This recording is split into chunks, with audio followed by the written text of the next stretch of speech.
que se los puede comprender, pero no se puede extrapolar esa explicación para tratar de explicar un fenómeno en el futuro similar. Siempre va a resultar algo diferente. Y él dice, pasa lo mismo con algunos fenómenos humanos que son repetitivos, pero siempre son diferentes en su conformación específica y concreta. Por ejemplo, las tragedias y las crueldades del destino, el amor, la ilusión, la fe en un destino mejor, que siempre acompaña al ser humano en todas las edades. Siempre hay esa fe irracional en un destino mejor. En la época de él ya eran los socialistas los que transmitían esa fe, pero siempre con resultados y con formaciones diferentes. Por lo tanto, una palabra, estimado público, para no aburrir a ustedes. Dilthey es el gran defensor de la defensa de lo particular, o sea, de los fenómenos que no pueden ser subsumidos, para usar esa palabra cara a los marxistas, subsumidos en una explicación general. Es por ello que este tipo de pensadores, como Dilthey, etc., siempre se mostraron reacios a apoyar políticamente a la socialdemocracia, ese gran partido alemán, o a creer que el marxismo o el hegelianismo eran la última palabra en las explicaciones.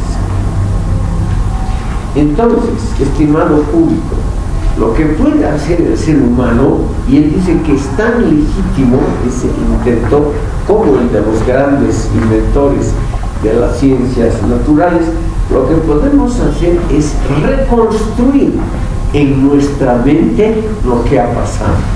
Y esa reconstrucción tiene evidentemente todo un valor científico, porque es una cosa hecha esforzada y racionalmente. Es un deseo profundo de comprender, y ese deseo es lo único que une a las ciencias sociales y a las sociales y a las naturales.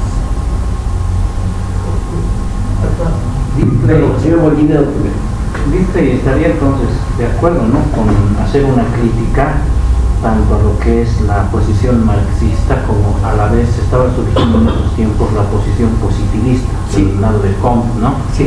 Que más bien Comte decía, ya no tendría que hablarse uno de filosofía, sino pasar a la ciencia que él mismo fundó como sociología, ¿no? Exactamente. Pero resulta bastante raro cómo es que tanto marxismo como positivismo, que también entre ellos se hacen las críticas, sean criticados por ese mismo factor, por Dilthey, ¿no? Sí, sí, es muy interesante, porque lo que se nota es lo que dice Molinero, se vuelve la creación humana intelectual muy complicada.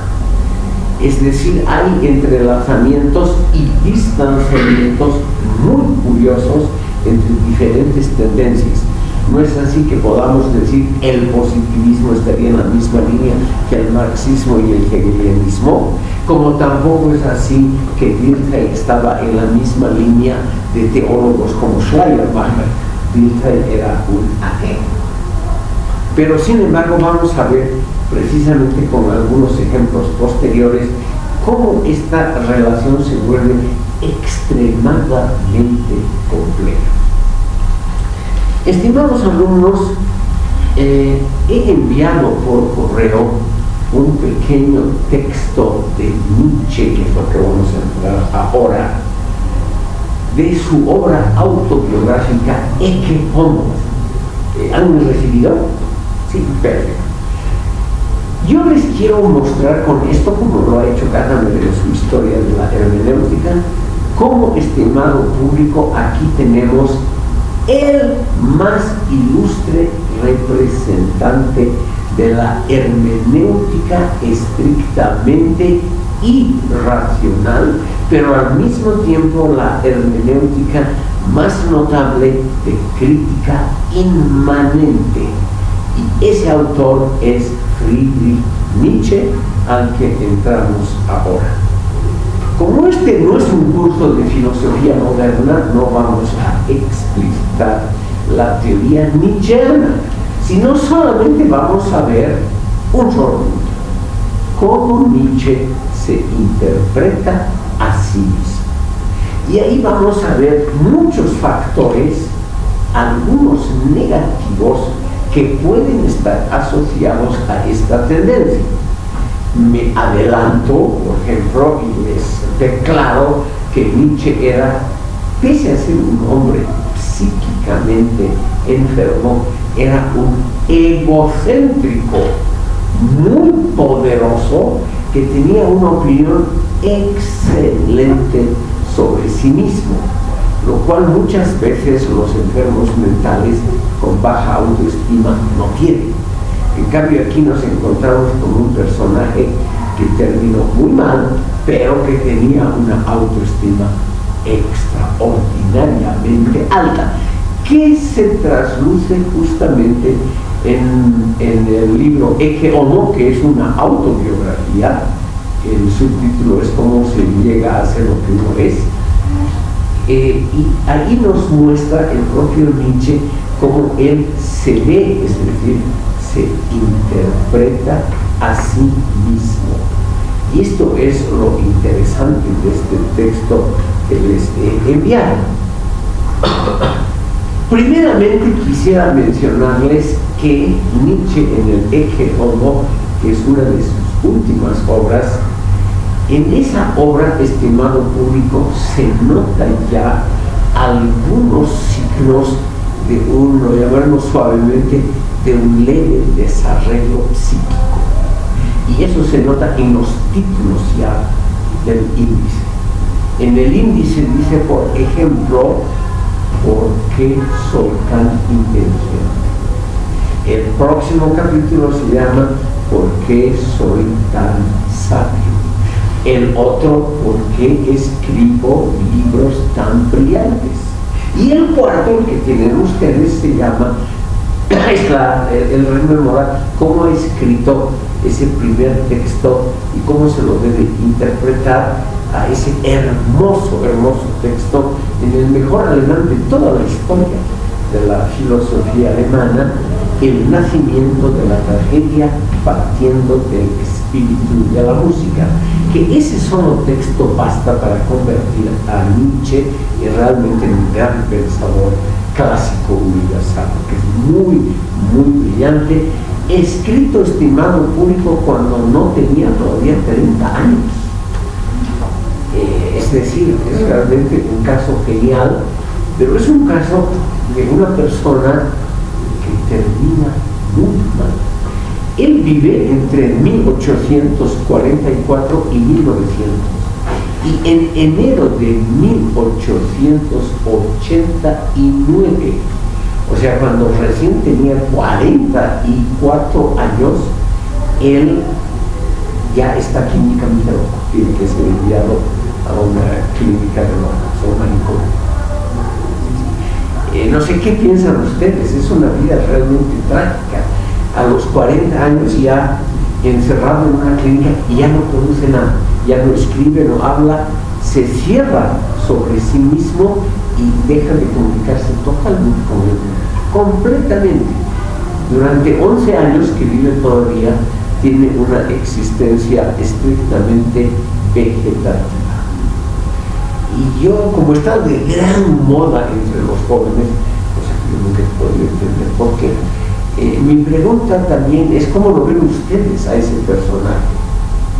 Les adelanto que es el alemán más bello que jamás se ha escrito en todo el idioma alemán, es decir, no hay literato alguno que llegue a la altura de ese alemán extremadamente musical. Él de joven, de niño, quería ser músico, y él en sus últimos días, todavía cuando vivía solo, los dueños de la casa que le alquilaban una pequeña habitación lo descubrieron siempre bailando desnudo. Sí, bailando y desnudo.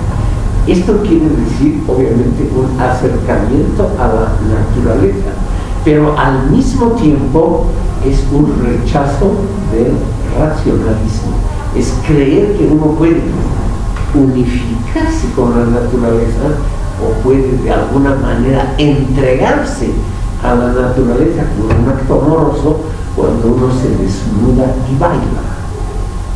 Es realmente un caso muy, muy interesante este señor por su carácter, por su historia.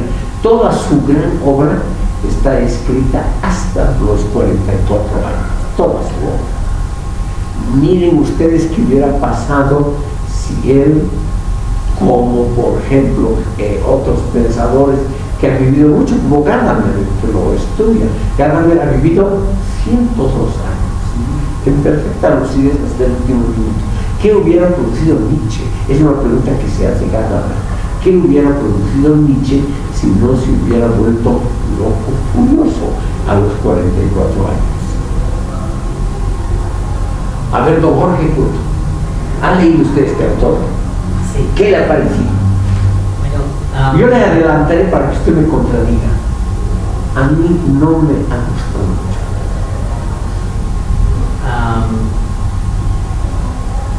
voy a hablar, no puedo hablar directamente, pero voy a hablar a través de un texto que leí que se llama Hegel, Marx, Nietzsche, del autor Henry Lefebvre, que hace una mención y dice: Hegel es el filósofo del Estado, Marx es el filósofo de la sociedad y Nietzsche es el filósofo de la civilización. Y luego hay una frase al principio, como antes de que empiece el libro, toma 3 extractos.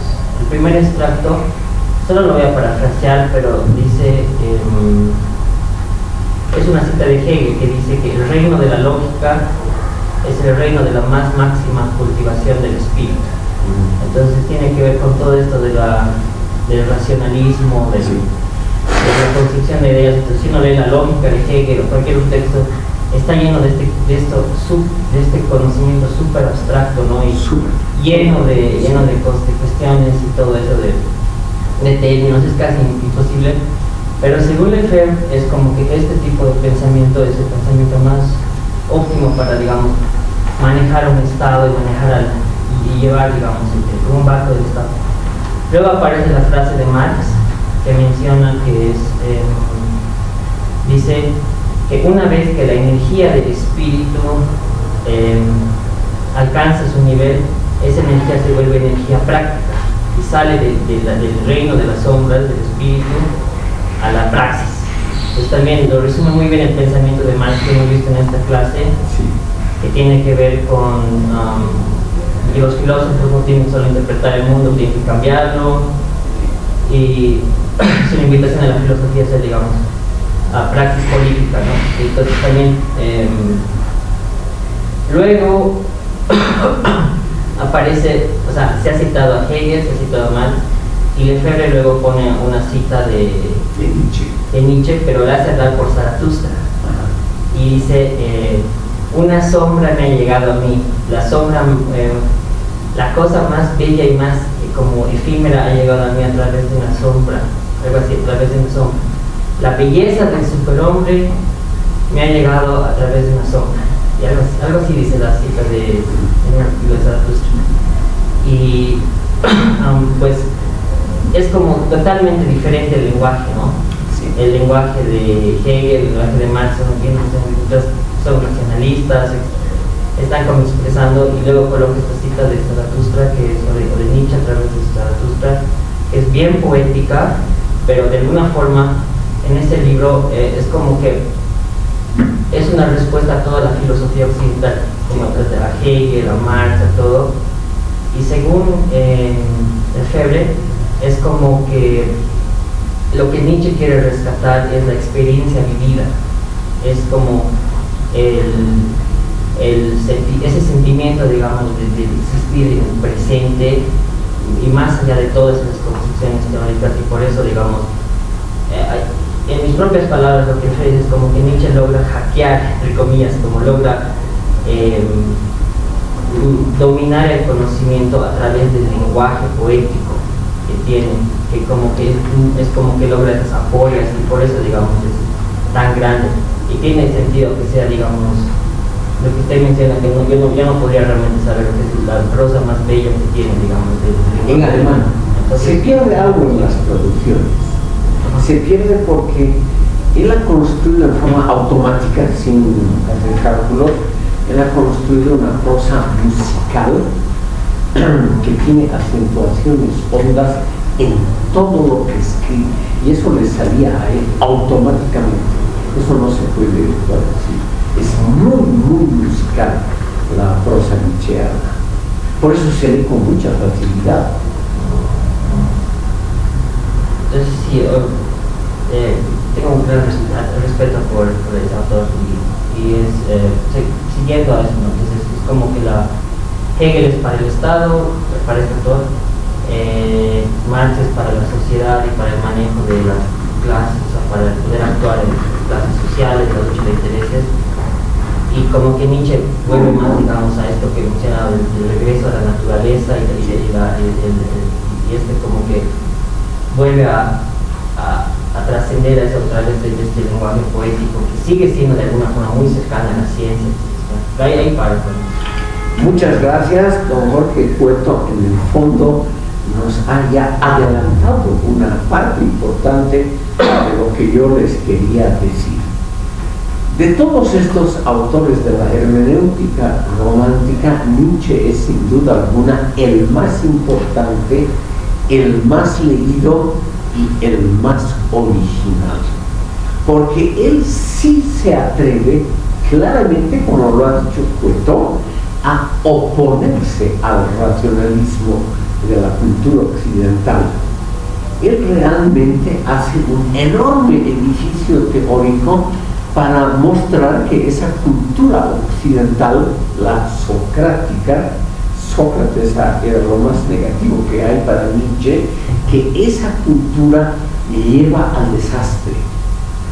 Nosotros que vivimos en la época de la destrucción ecológica, podríamos decir tal vez que Nietzsche tenía razón, que esta cultura racionalista, el uso racional de los recursos naturales, del egoísmo, que para los racionalistas es algo positivo, que esta cultura nos puede llevar al desastre completo.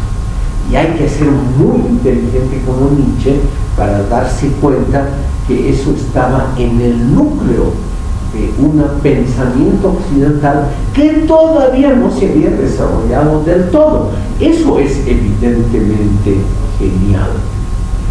Entonces, nosotros convencionalmente atribuimos a la cultura griega el equilibrio, la mesura, el racionalismo, la unidad de lo bello, lo bueno y lo justo, todo eso. Y eso es lo que Nietzsche pone en duda, que haya esa unidad que dedica Platón y Aristóteles entre lo bello, lo bueno y lo justo, que la mesura sea el ideal por excelencia, que el mundo racional que construyen los seres humanos sea la construcción más excelsa. Todo eso él lo pone en duda, porque él cree que ello es una convención racionalista, una convención social que desde el Renacimiento decidió que esa cultura era la mejor, que así tenía que enseñarse en las universidades, en las escuelas. Y alguien tenía que poner todo ese enorme edificio en duda. Los autores que hemos tratado hasta ahora solamente cuestionan facetas, fragmentos de esa gran cultura occidental. Pero aquí aparece un autor que realmente critica a fondo, sobre todo los fundamentos, los cimientos mismos de la cultura occidental. Y ese es un gran mérito, estimado público, sin duda alguna. Ahora, una de las primeras obras que Nietzsche publica es la que les he dicho, el nacimiento de la tragedia a partir del espíritu de la música. Y aquí él, contra la opinión, porque esa era la opinión absolutamente prevaleciente, hasta Dilthey creyó en eso, que la tragedia griega de los tres grandes clásicos, Esquilo, Sófocles y Eurípides, era realmente la filosofía racionalista en la poesía, en el campo de las bellas artes. Y aquí viene un tipo que demuestra que la tragedia no proviene del racionalismo, como también lo creyó Aristóteles, sino que la tragedia viene del espíritu dionisiaco. Dionisio es el dios del vino, del placer, del canto, del baile, de la desmesura. No es el dios de la mesura, del comportamiento educado, como por ejemplo en esta clase, ¿no es cierto? No elevamos la voz, no atacamos directamente a nadie, todos muy educadamente nos tratamos unos a otros, como es la vida pública en las sociedades modernas.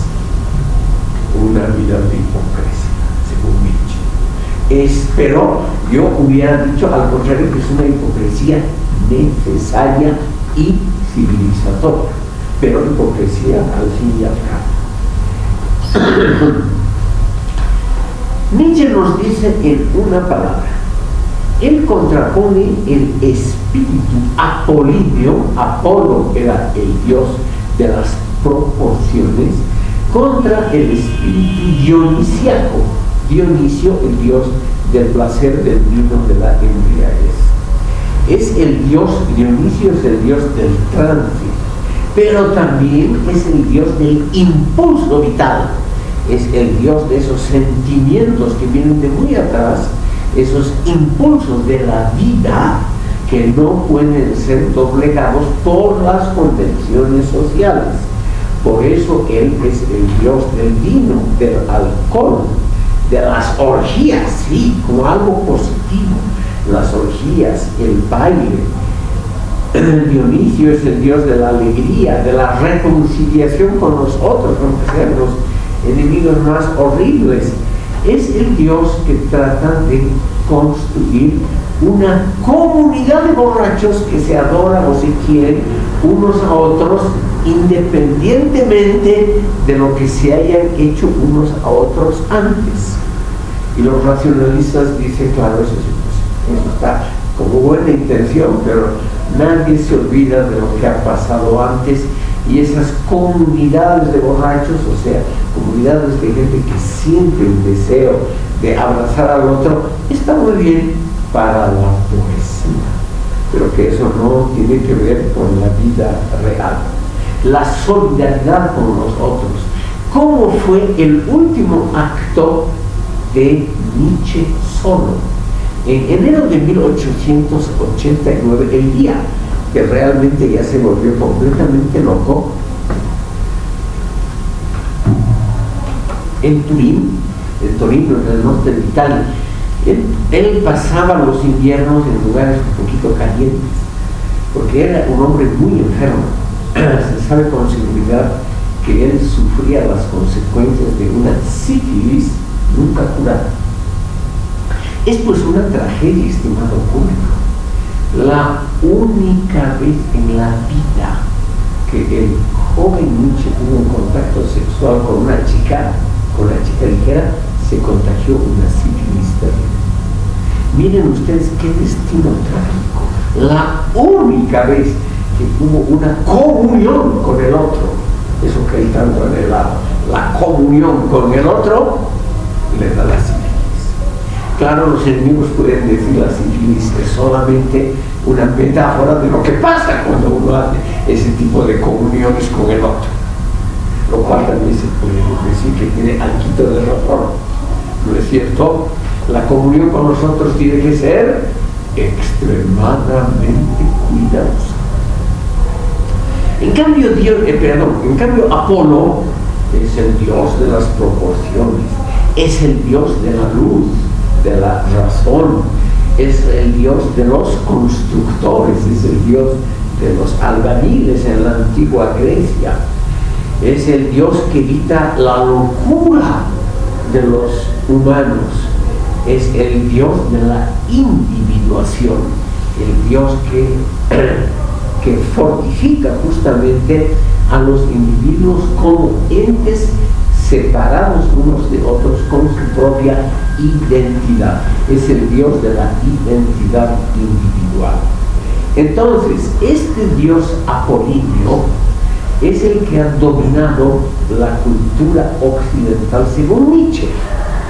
Y él, en la segunda mitad del siglo XIX, decidió que alguien, estimado público, tenía que construir una contracultura. Ese es yo creo, uno de los grandes méritos de Nietzsche, además de ese además bellísimo que él ha escrito. La construcción de una contracultura de carácter trágico, una contracultura opuesta al modelo civilizatorio predominante en Occidente, que ha sido el socrático racionalista. Entonces, es realmente lo opuesto a esa cultura. Nietzsche mismo, que era antisocialista, furioso antisocialista, no leyó seguramente a Marx, pero no le gustaba todo lo que tenía que ver con colectividades, etc. Pese a que esas son las contradicciones normales del ser humano. Aquel que quería la comunión, la solidaridad con todos, aquel que en el último día de lucidez en Torino, en enero, al comienzo de enero de 1889, se abraza a un caballo que estaba siendo castigado por su dueño. En esas épocas, estimado público, no había todavía automóviles. Imagínense ustedes una ciudad sin automóviles. Lo que veían eran pocos carruajes tirados por caballos. Por lo tanto, todavía había muchos caballos en la vida pública, cosa que hoy en el centro de una ciudad es impensable. Él nota que un cochero, o sea, uno que maneja diligencias, estaba maltratando terriblemente a un pobre caballo. Entonces, ¿qué hizo Nietzsche en el último acto de cordura? Se abrazó al caballo y le dijo al tipo: pégame a mí o latiguéame a mí, pero no al caballo. Es realmente un último acto de solidaridad con la naturaleza, con todos los seres vivos, lo que lo hace quedar obviamente muy bien actualmente. Yo también aplaudo ese acto de Nietzsche. Pero, estimado público, el abrazar al caballo tiene también sus desventajas, porque los seres humanos, no todos, y eso hay que subrayar de los críticos de Nietzsche, no todos son dignos de nuestra solidaridad. No todos son seres buenitos que les ha ido mal en la vida y están esperando que los abracemos, que los criemos con solidaridad. No todos son como esos animalitos que se ven en las redes sociales, millones de gatitos y perritos perdidos que los adoptan los humanos y que resultan unos gatitos, unas fieras, unos leones y tigres que son desde niños adoptados y se vuelven mancitos, se vuelven humanos, cariñosos, retribuyen el cariño y la lechecita que les han dado los humanos con un cariño y una fidelidad de toda la vida. Autores actuales dicen simplemente: ese es el universo ficticio que se construyó Nietzsche para su solidaridad con el mundo natural. Y esa solidaridad no existe en la realidad, son solamente casos construidos. En la realidad, si uno cría un león y se olvida un día de darle sus 10 kilos de carnecita, como la que león se lo comiera al dueño sin asco, sin pensarlo dos veces. Es decir, la solidaridad tiene que estar dirigida a quienes que puedan responder por esa solidaridad, y esos no son todos. Estimado público, yo solamente les muestro por dónde va esa filosofía nietzscheana. Esa filosofía nietzscheana va claramente por la solidaridad con todo el mundo, por abrazar a todos los seres humanos, por bailar con ellos, como seguramente lo quería Nietzsche. pero no siempre. Me permito aquí mencionar justamente a Gadamer, pese a todo el cariño que Gadamer tiene por Nietzsche, él dice, en el fondo era un niño, en el fondo era un adulto que nunca dejó su infantilismo. Y eso en política es fatal. O sea, el infantilismo no es lo más razonable para construir un orden social más o menos aceptable. Bueno, entonces tenemos aquí a un gran pensador que en esta obra que les he mandado por correo electrónico, él se comenta a sí mismo. Pero él se comenta a sí mismo, estimado público, siguiendo un modelo de la crítica inmanente llevada al extremo. O sea, la crítica inmanente es criticar evidentemente algo, analizar, pero de acuerdo a los preceptos y fundamentos de la misma teoría o del mismo fenómeno. Por ejemplo, una crítica inmanente es criticar a la Santa Madre Iglesia refiriéndose a los evangelios. Y ahí ya la Iglesia queda muy mal parada. O sea, la crítica inmanente, estimado público, no es algo inofensivo, como se podría pensar a primera vista. Si nosotros o gente critica a la Iglesia católica refiriéndose a cómo debería ser según los fundamentos de esa propia Iglesia, leyendo por ejemplo el Sermón de la Montaña o algo así, entonces cualquiera analiza ese texto y dice: lo que ha hecho la Iglesia es algo absolutamente diferente a lo que está en los evangelios. En los evangelios no hay jerarquías, no hay papas, cardenales, obispos, arzobispos, diáconos. Todo eso son cosas que no aparecen ni en broma en los evangelios. Y entonces uno se pregunta: ¿y cómo es que la Iglesia tiene palacios, iglesias brillantísimas? ¿Cómo es que la Iglesia ha gastado millones en el arte? Lo ha gastado muy bien. Eso ustedes que son medio artistas, los filósofos, van a estar de acuerdo. Lo que ha hecho la Iglesia con Miguel Ángel y con Rafael, realmente millones ha gastado por embellecer su mundo. Eso está muy bien. Pero la Iglesia también ha hecho las obras de la Inquisición, ha mandado a la hoguera a miles de personas simplemente por el hecho de diferir en sus creencias con la idea oficial, con la línea oficial del catolicismo. Entonces, esa crítica inmanente puede ser durísima. Quiero darles, para provocar a ustedes, otro ejemplo. Se puede criticar a los sistemas comunistas realmente existentes refiriéndose solo a Marx y Engels. ¿Dónde están en las obras de Marx y Engels la necesidad de campos de concentración, que era lo normal en la época stalinista? Etcétera. ¿Dónde está? Marx habla de la disolución del Estado en la sociedad socialista del futuro. Y uno puede decir: ¿dónde está la disolución del Estado en la época stalinista, cuando el Estado no paraba de crecer? Es decir, en una palabra, la crítica inmanente puede ser extremadamente dura. No es algo débil simplemente porque actúa dentro de la órbita de pensamiento del propio texto, de la propia teoría que uno critica.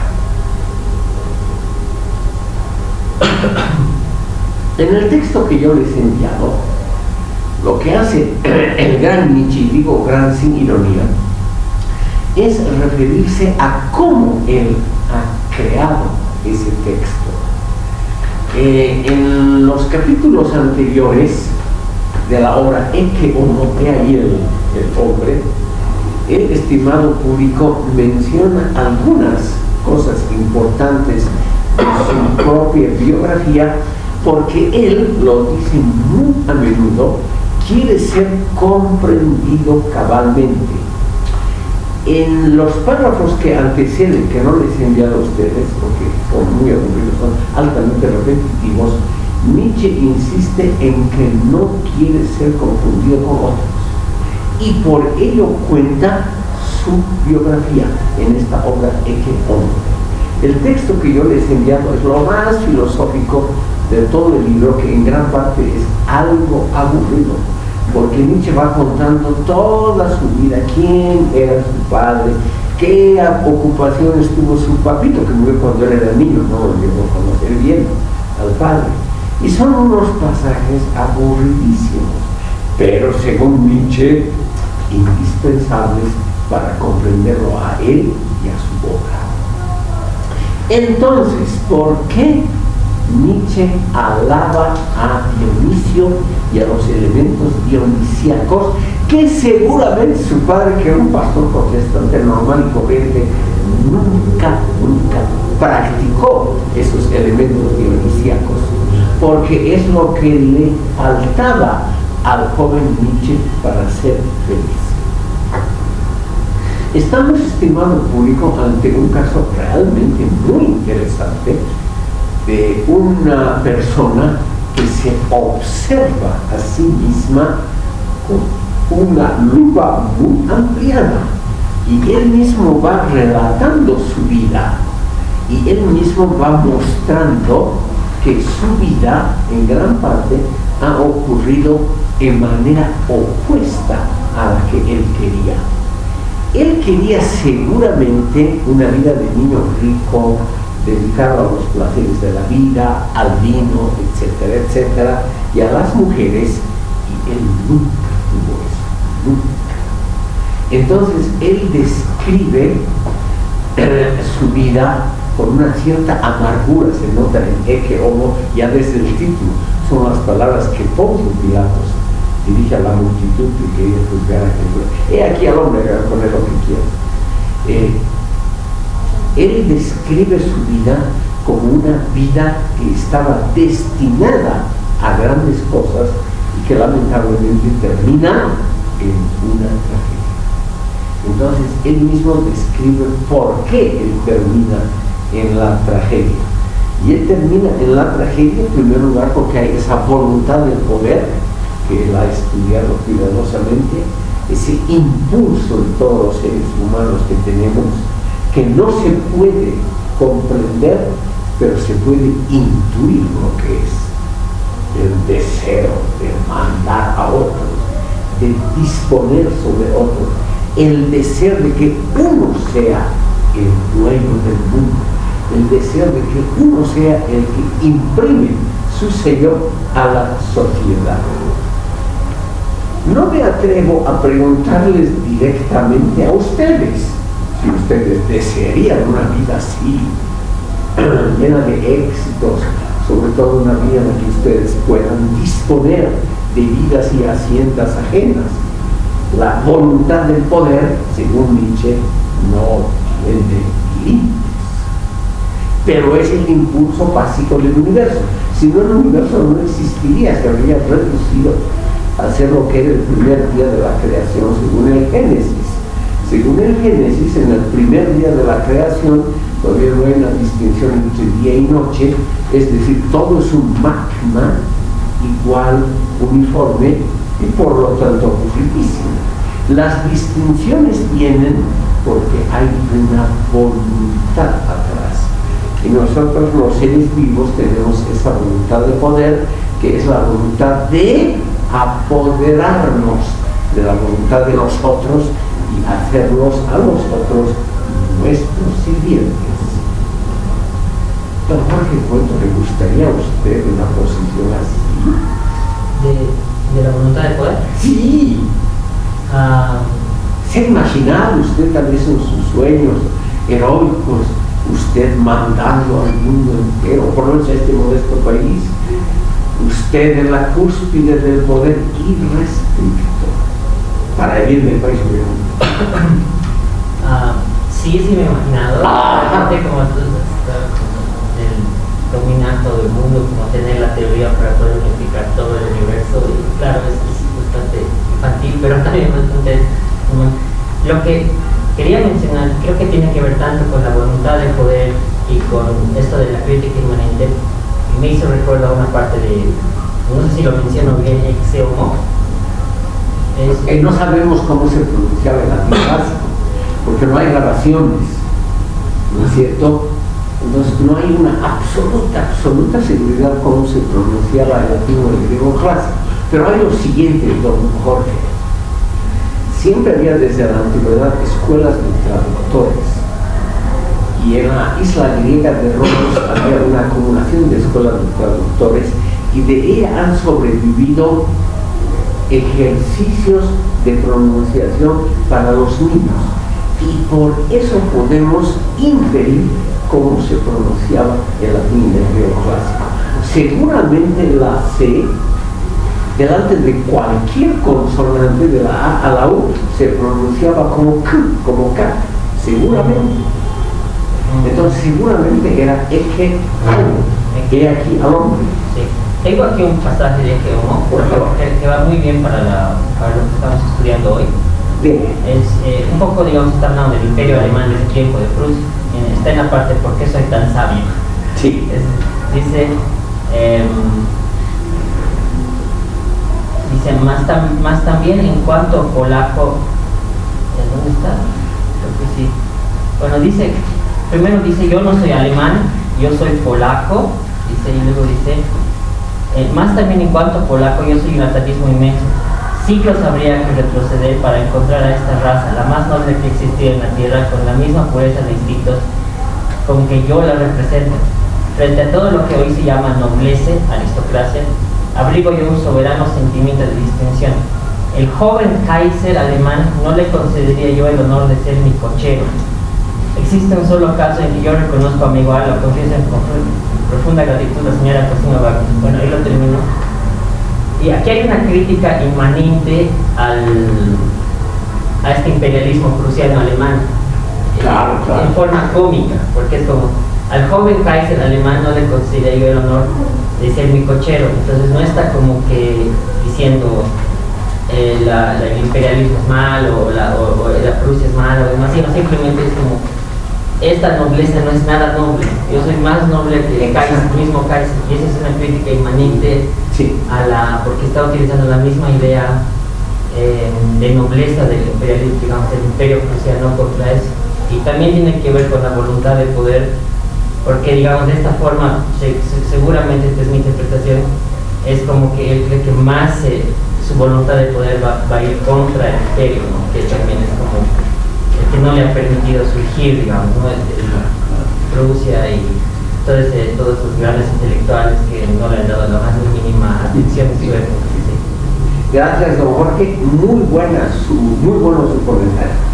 Quisiera aclarar dos conceptos porque tal vez aquí no son muy conocidos. Él dice que todo su respeto vale para Cosima Wagner. En esos días finales de su vida cuerda, fines de 1888, comienzos del 89, Nietzsche ha escrito los famosos ditirambos, que es una poesía celebratoria.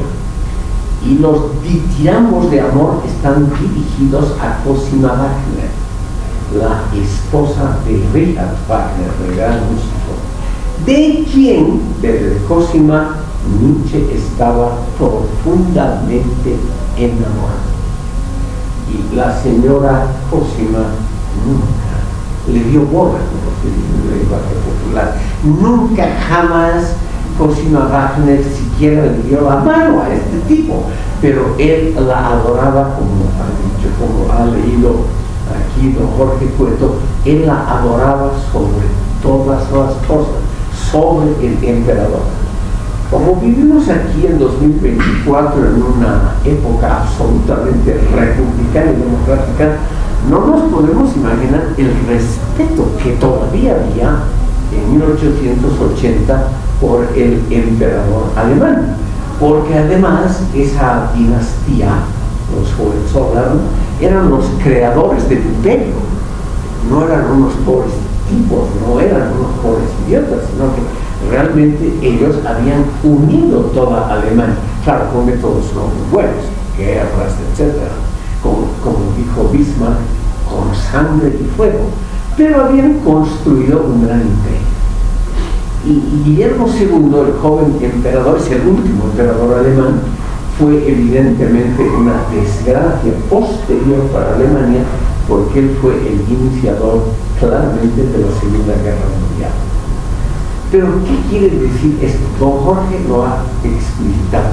No es una crítica al imperialismo, no es una crítica a las distintas clases, es decir, no es una típica crítica marxista a la existencia de clases explotadoras que viven explotando a otras. No es eso.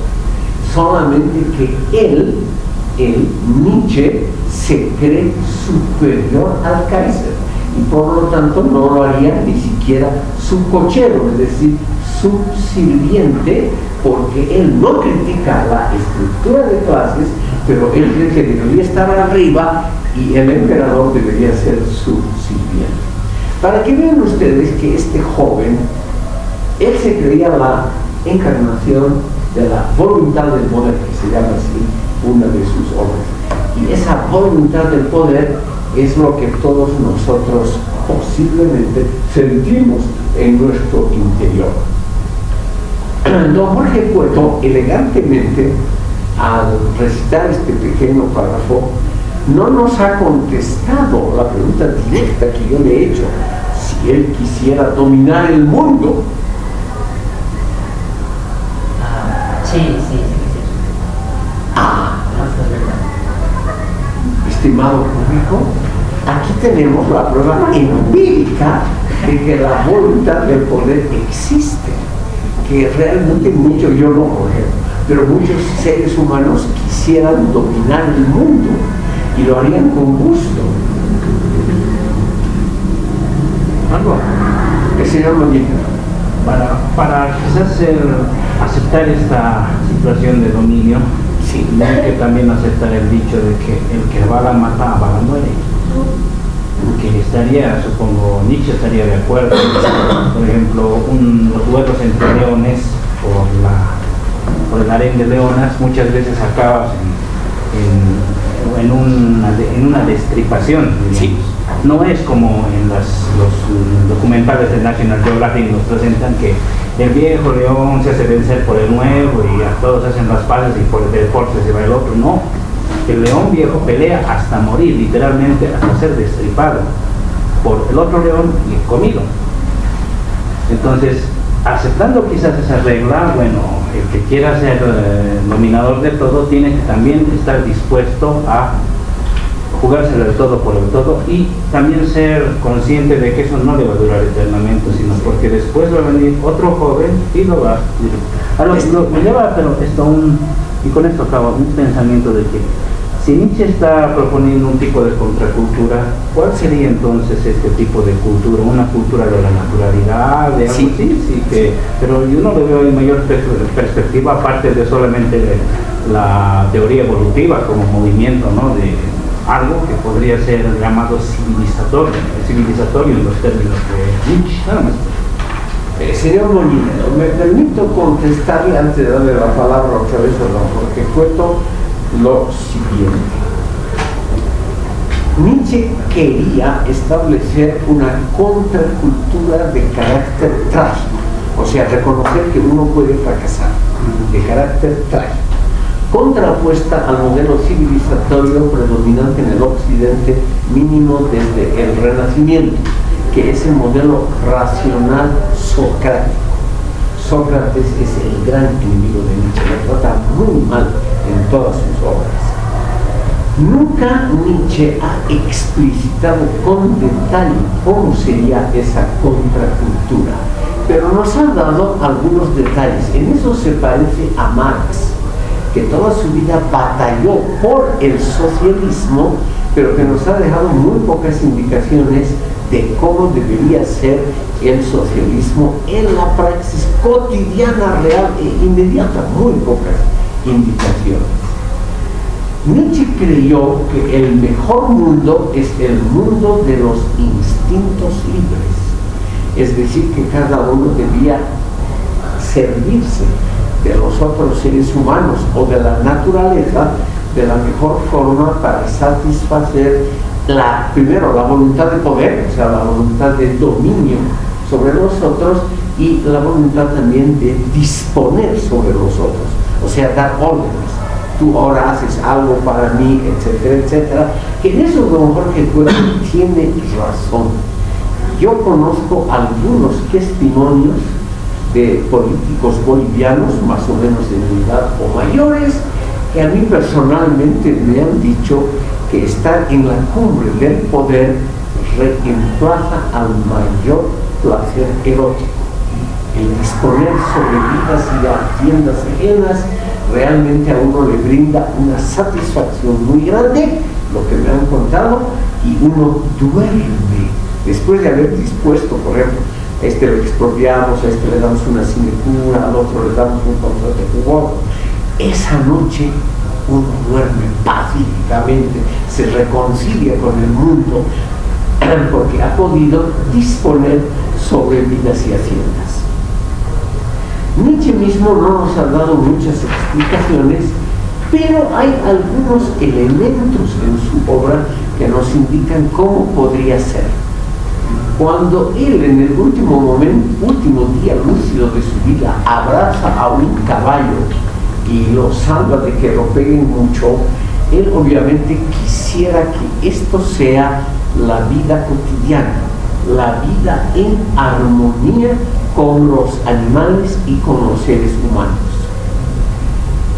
De Nietzsche, estimado público, se han publicado algunas cosas interesantes, como por ejemplo una autobiografía escrita cuando él tenía 14 años. Y ese esbozo autobiográfico escrito en el colegio todavía es muy, muy interesante, porque él anticipa en este manuscrito muchas de sus ideas posteriores. ¿Y cómo se imagina él ese mundo ideal? Estimado público, él se imagina un mundo, en primer lugar, donde todos son jóvenes, donde todos todavía son jóvenes, bellos y fuertes, pero en lugar de agredirse, todos se aman, se abrazan y se quieren. Todos gozan de buena situación económica, por lo tanto no están obligados a ganarse el sustento diario mediante el trabajo, cosa que Nietzsche odiaba. Hay una famosa frase de él contra el esclavismo, que significa el trabajar cotidianamente, el trabajo muy poco en su vida. Y él describe cómo es esa atmósfera ideal. Es una atmósfera ideal que él la ha recogido de cuadros y de menciones de la literatura clásica grecorromana. Es un paraíso, eso siempre aparece en las utopías, un pequeño paraíso donde los chicos, todos jóvenes, todos con muy buena salud, mutuamente se ofrecen regalos, sobre todo regalos simbólicos de poco valor, flores, coronas de ramas y cosas por el estilo. Entonces, eso es lo que él a los 14 años seguramente ha mantenido vagamente esas ideales. Él se imaginaba cómo podía ser el mundo del futuro, que no tenga las reglas, las leyes, los reglamentos de estas sociedades horribles que hay en este estado. Un mundo donde todos sean hermanos, donde uno pueda, en el fondo, tomar una mujer del prójimo sin mucho problema, donde la mujer del prójimo se deje tomar sin problemas y donde él pueda vivir en absoluta paz y tranquilidad, porque la parte material estaba asegurada. A los 14 años él no pensó en ese pequeño problema, que había que asegurar la base material para que uno pueda vivir en un paraíso. Porque si uno vive en un paraíso, quiere decir que alguien cocina para ellos, ¿no es cierto? Que alguien lava la ropa de ellos, que alguien limpia lo que producen ellos. Es decir, si es un paraíso de ese tipo, quiere decir que él no ha pensado en la parte cotidiana de cómo debería funcionar ese paraíso. Es solamente una ilusión dionisiaca. Él alaba a Dionisio y alaba el ágape, o sea, el banquete dionisíaco, todos un poco ebrios, todos contentos, todos abrazándose, todos acariciándose mutuamente, pero todos tenían la bebida y la comida asegurada, de modo que no tenían que pensar en esa cosa económica tan desagradable, comida, producción, quién me lava la ropita, es cosas. Muchas de las utopías, incluyendo la marxista, no piensan en esos detalles de la vida cotidiana, que son, yo diría, ligeramente importantes. Pasaremos al siguiente acápite, estimado público. La obra muestra cómo él va construyendo su crítica del mundo apolíneo y su defensa del mundo dionisíaco. Y él también aquí nos muestra algo, como creo haber adelantado un poquito, muy interesante.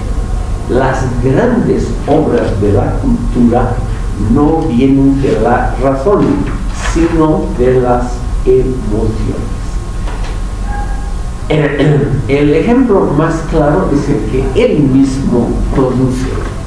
La tragedia griega no viene de las grandes, esas que han perdurado hasta nosotros, Edipo Rey de Sófocles o Medea de Eurípides, esas grandes tragedias clásicas griegas que han perdurado hasta nosotros, no vienen de un espíritu racionalista que las compone cuidadosamente, sino que vienen del espíritu de la música, que es el título del libro, y de las bacanales.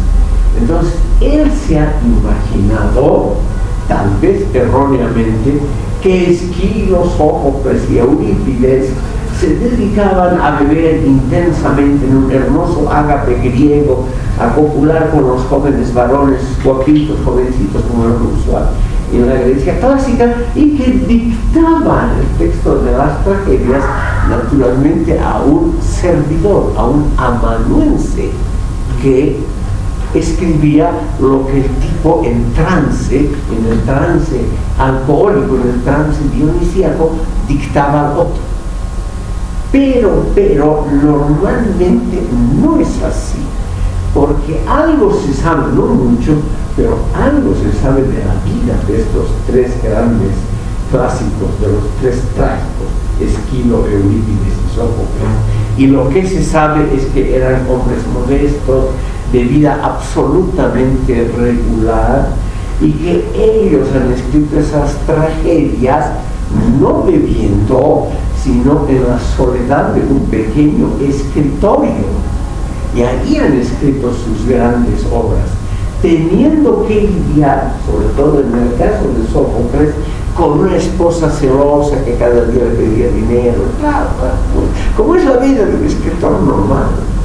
O Eurípides, que escribió ese hermoso drama Medea, contra las mujeres, Medea, etc., seguramente aprisionado por esposa, hijas, gente que todo el día le pedía dinero, protección, cariño, en fin, que no lo dejaban producir, y que estos trágicos han tenido que producirlo no en un éxtasis hermoso, donde inspirados por las musas, dictaban a un pobre escribiente, sino que ellos sacrificadamente y entintando los dedos tenían ellos mismos que escribir sus tragedias.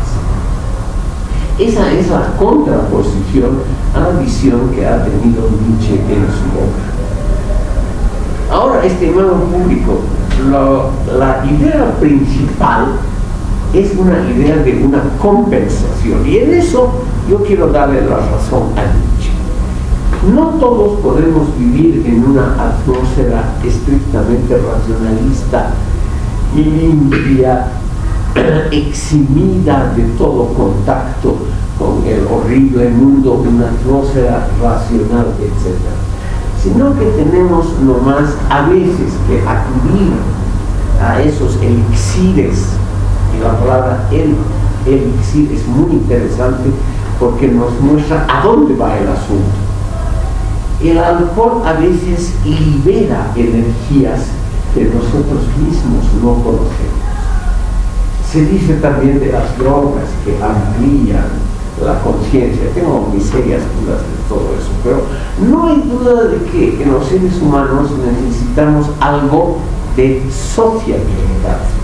Y la mejor sociabilidad es naturalmente en la que se comparte algo de beber y de comer. Es la mejor sociabilidad.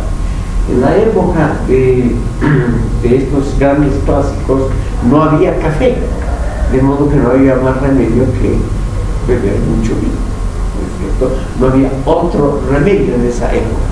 Pero no hay duda que las grandes obras clásicas han sido escritas por medio de un esfuerzo sostenido, no por una inspiración, un rapto de una musa que a uno le dicta, sino poco a poco, línea a línea, buscando sinónimos, buscando rimas. Es una labor aburridísima, ustedes no se pueden imaginar lo que ha debido ser eso, porque en esa época no había un diccionario electrónico de rimas como hay ahora, que favorece muchísimo, o debería favorecer la creación. Lo curioso es que en este mundo moderno, donde uno puede escribir una tragedia cómodamente en su casa, con su buen vaso de whisky, sin ruido, o escuchando solamente música clásica y teniendo diccionario de rimas, diccionario de sinónimos, un montón de ayudas electrónicas a todo lado, no sale algo así como Esquilo o Eurípides o Sófocles. Esa es la ironía del mundo moderno. Y hay que reconocer que eso ha sido previsto por Nietzsche. Es decir, él previó que este mundo moderno, mecanizado, etcétera, que ese mundo no era mejor que el mundo griego pasado, el mundo clásico, que él admiraba y criticaba simultáneamente. Entonces, estimado público, ¿cómo llegaremos al final? ¿Cómo Nietzsche se autointerpreta? Como ustedes saben, este es un curso dirigido sola y exclusivamente a problemas de hermenéutica, interpretación, exégesis, no otra cosa. No es un curso sobre Nietzsche o algo por el estilo. Entonces lo que tenemos que ver es solamente cómo Nietzsche se ha interpretado él mismo. Y en su obra Ecce Homo, él está forzado. No sé si usted ha visto esos primeros capítulos, con esos títulos: ¿por qué soy tan sabio? ¿Por qué soy tan inteligente? ¿Por qué escribo libros tan brillantes? Los tres primeros. Él trata de explicarse a sí mismo en una palabra, ¿por qué es tan genial? Pero aquí viene el problema de la interpretación. ¿Qué dicen esos textos?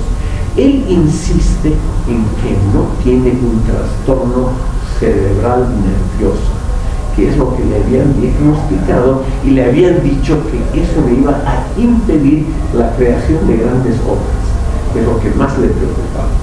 Entonces él, en ese libro, Ecce Homo, ese libro autobiográfico, él se interpreta a sí mismo como un hombre ultra inteligente, en el cual la vida, las experiencias negativas, por ejemplo la enfermedad, lo hicieron experto en cuestiones de declinación del cuerpo.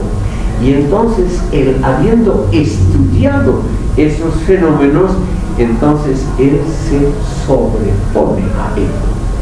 Y en el Ecce Homo, en esta interpretación de él mismo, él dice: soy un decadente por la edad, por la falta de dinero, por la vida muy desgraciada. Como ha contado usted, la vida absolutamente libre de todo reconocimiento.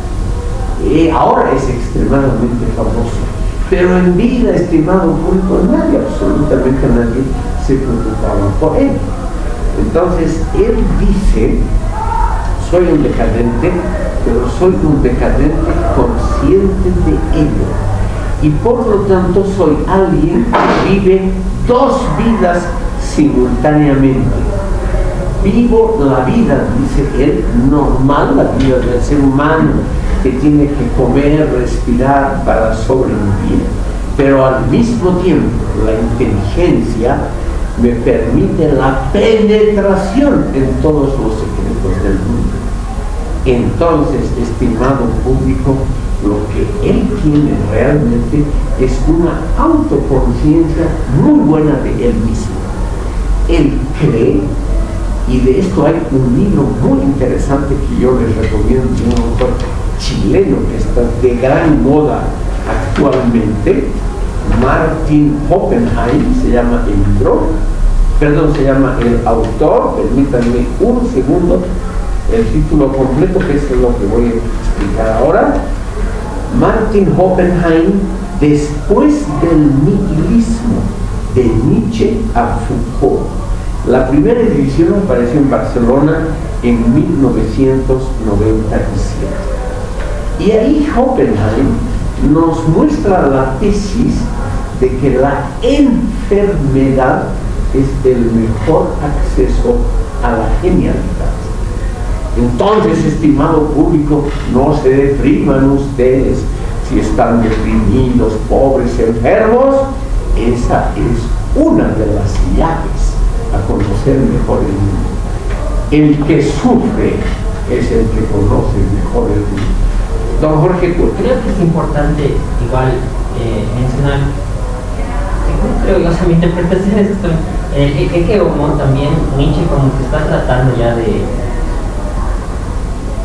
pensar, o sea, hay una parte donde usted lo menciona, no quiero que se me confunda por otro. Sí. También está tratando ya de ver, digamos, qué interpretaciones otros van a dar a su obra. Y por eso hay como que una crítica a todos lados. Hay una crítica a los socialistas, no me acuerdo.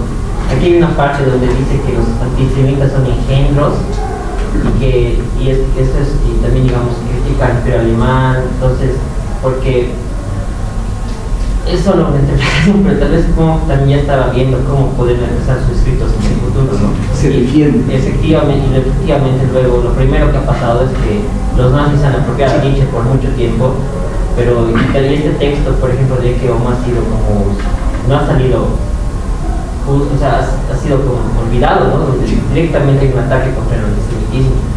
Entonces, aparte de esto de la enfermedad, que es muy importante, de lo que usted menciona sobre las descripciones de su genialidad, también hay esto como de defenderse de los enemigos que él mismo está viendo, ¿no?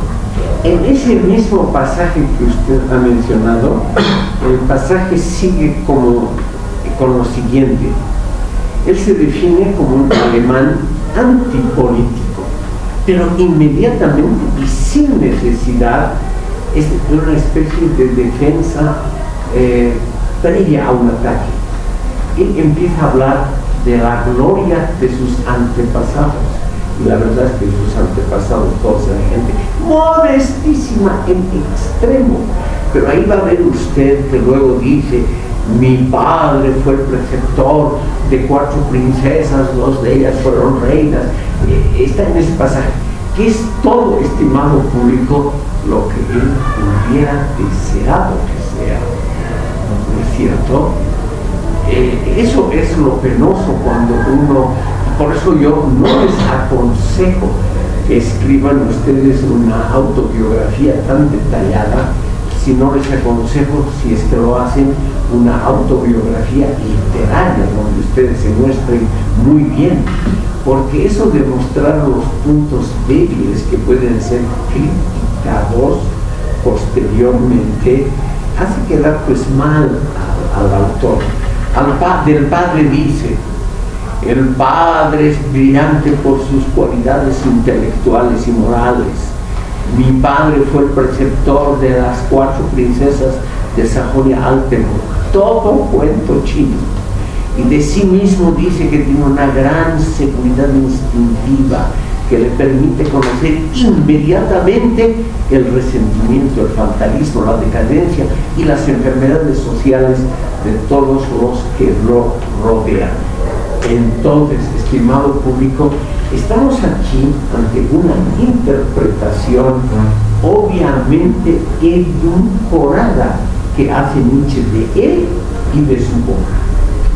es decir, a su obra, El nacimiento de la tragedia a partir del espíritu de la música, él dice que es una de las obras más grandes de la historia universal.